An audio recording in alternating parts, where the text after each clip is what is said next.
am not sure what the trigger was, but a few weeks ago, on a flight to Austin, I began thinking about shelf life for those at the highest levels of officiating administration. Here's the movie. The train is rolling along the tracks. On front of the engine is a sign, "Better Officiating Now." It speeds along and then comes into a station. It picks up a person while another gets off. The train rolls on through the countryside and comes to another station. Same thing. Person off, person on. And so the journey goes. The trip to each station takes about 7 years. Those stations are the headquarters for many sports organizations familiar to you, professional and amateur. The passenger getting on is the new VP or Director of Officiating. Let's use the title Chief Officiating Officer or COO. The COO disembarking is the one being replaced. Sometimes the leaving is voluntary, often it is not.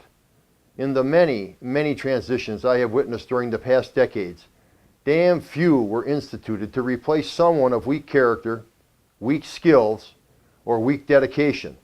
Most COOs that have left or were forced off the train were and are good people. That fact makes me wonder, just what is the train's destination? Who is driving? What have the new passengers been told about the trip? In parentheses, I say job descriptions. Why are the stations roughly 7 years apart?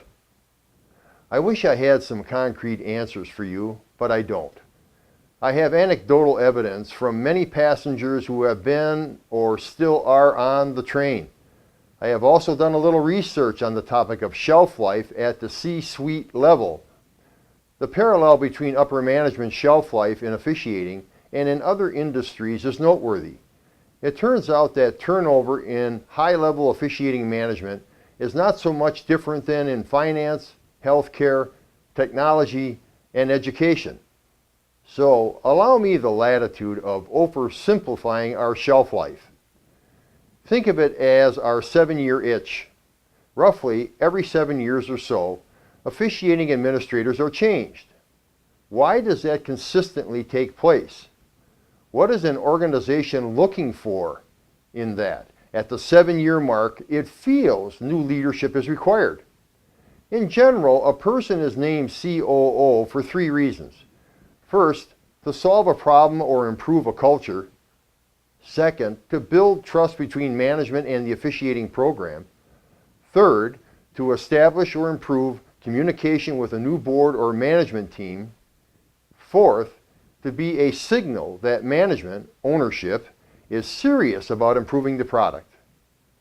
When a new COO is brought on board, it is never to retain the status quo.